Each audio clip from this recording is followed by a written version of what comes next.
বাংলাদেশের একাদশতম প্রধানমন্ত্রী পদে শপথ নিলেন বিএনপি চেয়ারম্যান তারেক রহমান। তারেক সহ 50 জন মন্ত্রীর শপথ গ্রহণের সঙ্গে সঙ্গে নতুন বাংলাদেশের যাত্রা শুরু হলো। শপথ গ্রহণ অনুষ্ঠানে ছিলেন ভারতের লোকসভা স্পিকার ওম বিড়লা। শপথ নেওয়ার পরে সৌজন্য সাক্ষাৎ করে তারেকের হাতে তুলে দেন প্রধানমন্ত্রী নরেন্দ্র মোদীর চিঠি, যে চিঠিতে শুভেচ্ছা বার্তার পাশাপাশি বাংলাদেশের নতুন প্রধানমন্ত্রীকে ভারতে আসার আমন্ত্রণ জানিয়েছেন প্রধানমন্ত্রী।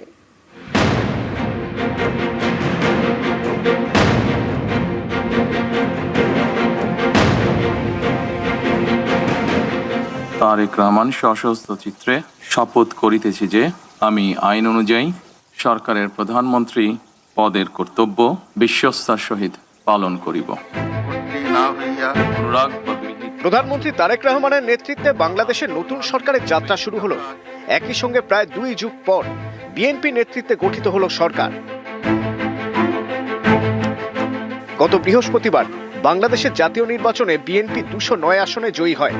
বিএনপি জোটের শরিকরা 3 আসন পায়। তখনই স্পষ্ট হয়ে যায় বাংলাদেশের একাদশতম প্রধানমন্ত্রী হচ্ছেন বিএনপি চেয়ারম্যান তারেক রহমান। শপথ গ্রহণ ছিল সময়ের অপেক্ষা। মঙ্গলবার বাংলাদেশের প্রধানমন্ত্রী পদে শপথ নিলেন তারেক রহমান। তাকে শপথ বাক্য পাঠ করান বাংলাদেশের রাষ্ট্রপতি মোহাম্মদ সাহাবুদ্দিন। বাংলাদেশের ইতিহাসের দীর্ঘ ঐতিহ্য ভেঙে নতুন সরকারের শপথ গ্রহণ অনুষ্ঠান রাষ্ট্রপতির বঙ্গভবনের পরিবর্তে জাতীয় সংসদ ভবন কমপ্লেক্সের দক্ষিণ প্লাজায় অনুষ্ঠিত হয়। অনুষ্ঠানে তারেক রহমানের স্ত্রী জুবাইদা রহমান এবং তাদের মেয়ে জাইমা রহমান এবং পরিবারের অন্যান্য সদস্যরা উপস্থিত ছিলেন। ভারত, চীন, পাকিস্তান, সৌদি আরব, তুরস্ক, সংযুক্ত আরব আমিরশাহী, কাতার, মালয়েশিয়া, ব্রুনাই, শ্রীলঙ্কা, নেপাল, মলদ্বীপ সহ 13 দেশের বিশ্ব নেতা শপথ গ্রহণ অনুষ্ঠানে যোগ দিয়েছিলেন। ছিলেন ভারতের লোকসভা স্পিকার ওম বিড়লা। অতিথিদের মধ্যে ছিলেন বিদায়ী অন্তর্বর্তী সরকারের প্রধান উপদেষ্টা অধ্যাপক মোহাম্মদ ইউনুস এবং উপদেষ্টা পরিষদের সদস্যরা প্রধান বিচারপতি জুবায়ের রহমান চৌধুরী, প্রধান নির্বাচন কমিশনার, সুপ্রিম কোর্টের বিচারপতি, রাজনৈতিক নেতা, 3 বাহিনীর প্রধান। সরকার গড়ার জন্য মন্ত্রীরা শপথ নিলেও তদারকি সরকারের প্রস্তাবিত সংবিধান সংস্কার পরিষদের সদস্য হিসেবে তারা শপথ নেননি। বিএনপি নেতা সালাউদ্দিন আহমেদ জানিয়ে দেন, তারা সংবিধান অনুযায়ী সংসদ সদস্য নির্বাচিত হয়েছেন, সংবিধান সংস্কার পরিষদের সদস্য নির্বাচিত হননি, তাই তারা শুধু সংসদের সদস্য হিসেবেই শপথ নেবেন। সদস্যদের শপথ পত্র বা ঘোষণাপত্র এই সাদাটাতে আমরা দস্তখত করব শপথ নেয়ার পরে। এর বাইরে আরেকটি যে ফর্মটা আছে এটা সংবিধান সংস্কার পরিষদ সদস্যদের শপথ ফর্ম। আমরা কেউ সংবিধান সংস্কার পরিষদের সদস্য হিসেবে নির্বাচিত হইনি, সংবিধানে এটা এখনো ধারণ করা হয়নি। গণভোটের রায় অনুযায়ী সংবিধান সংস্কার পরিষদ গঠিত হলে সেটা সংবিধানে আগে ধারণ করতে হবে। আমরা সংবিধান মেনে এই পর্যন্ত চলছি এবং আশা করি সামনের দিনেও চলব।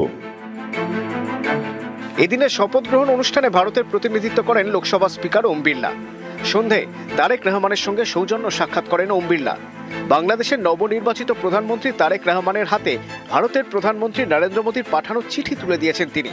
চিঠিতে তারেক রহমানকে শুভেচ্ছা জানানোর পাশাপাশি তাকে ভারতে আসার জন্য আমন্ত্রণ জানিয়েছেন নরেন্দ্র মোদী। এক্স হ্যান্ডেলে ছবি পোস্ট করে ওম বিড়লা লিখেছেন, বাংলাদেশের প্রধানমন্ত্রীর সঙ্গে একটি গঠনমূলক বৈঠক হয়েছে। ভারতের প্রধানমন্ত্রী নরেন্দ্র মোদীর পক্ষ থেকে পাঠানো একটি ব্যক্তিগত চিঠি তারেক রহমানকে দেওয়া হয়েছে। চিঠিতে প্রধানমন্ত্রী মোদী তাকে শুভকামনা জানিয়েছেন এবং সুবিধাজনক সময়ে ভারত সফরের আমন্ত্রণ জানিয়েছেন। নিউজ 18 বাংলা।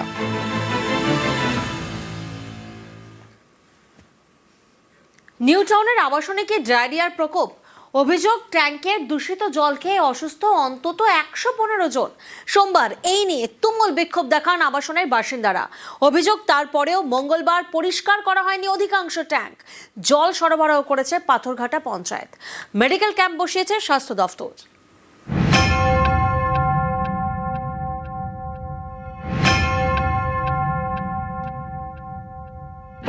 নিউ টাউনের সুখবৃষ্টি আবাসন।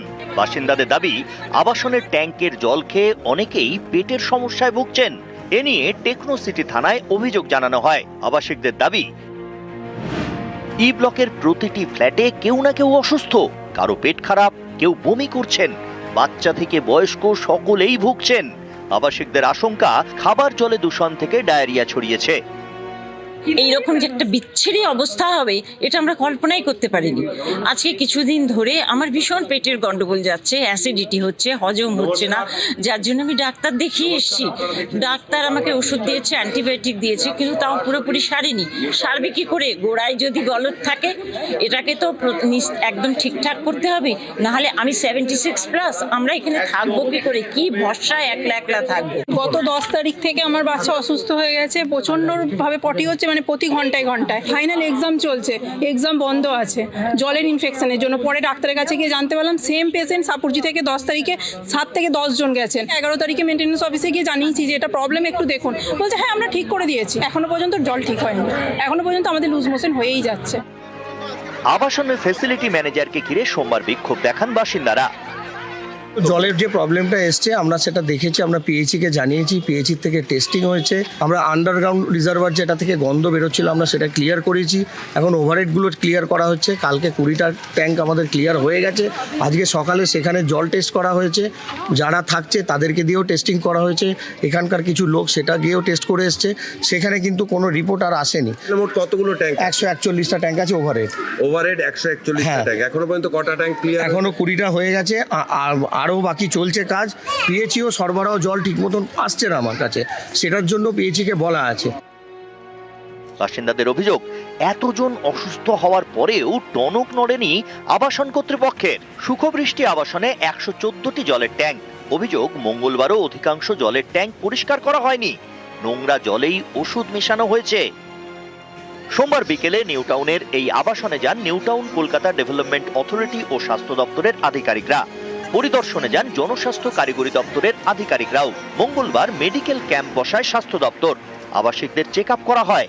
আমার নিজের শরীর খারাপ, আমার হাজব্যান্ডের, আমার বাবার, আমার বোন ব্যাঙ্গালোর থেকে এসে তার 1 বছরের বাচ্চা, সবাই আমরা অসুস্থ। लोगों का बस 2 ही रिक्वेस्ट है कि जल्द से जल्द इस समस्या का समाधान हो, ठीक है, और दूसरा मेडिकल फैसिलिटी हम लोगों को जल्द से जल्द मिले। এদিন আবাসনে জল সরবরাহ করে পাথরঘাটা পঞ্চায়েত। মঙ্গলবার পরিস্থিতি খতিয়ে দেখতে যান রাজারহাট নিউ টাউনের তৃণমূল বিধায়ক তাপস চট্টোপাধ্যায়। একটা চূড়ান্ত গাফিলতি মেনটেন্যান্সের আছে। Law will go his own course. আমি তাকে অ্যাডভাইস করলাম যে you have lost FIR against the victim. এবার এনকেডি এর সাথে কথা বলেছি, এনকেডি কাকে জলকে পরীক্ষা করতে দিয়েছে। আমার স্ট্রিক্টলি অ্যাডভাইস হচ্ছে এই জল এখন ব্যবহার হবে না, টিএইচির জল। আমি পঞ্চায়েতকেও বলেছি প্রয়োজনে বিধায়ক হিসেবেও আমার যত ফিল্টার জল কিনে এনেও বাড়িতে দিতে হবে। কলকাতা কর্পোরেশন অলরেডি গাড়ি পাঠিয়েছে, আমাদের জল পাঠিয়েছে। ওখান থেকে নিউ টাউন থেকে ফোন এসেছিল যে আমাদের সাপোর্ট দেওয়ার জন্য এনকেডিএ আমরা জলের গাড়ি পাঠিয়েছি, অনেকগুলো 100 টানা করে জলের গাড়ি পাঠিয়েছি। নিউজ 18 বাংলা।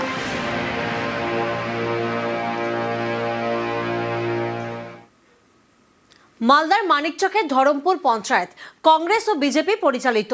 কংগ্রেসের পঞ্চায়েতের প্রধানের বিরুদ্ধে সরকারি টাকা আত্মসাতের চেষ্টার অভিযোগ বিজেপির উপপ্রধানের। একই অভিযোগে সরব কংগ্রেস ও তৃণমূল পঞ্চায়েত সদস্যরাও। মানতে নারাজ প্রধানের স্বামী।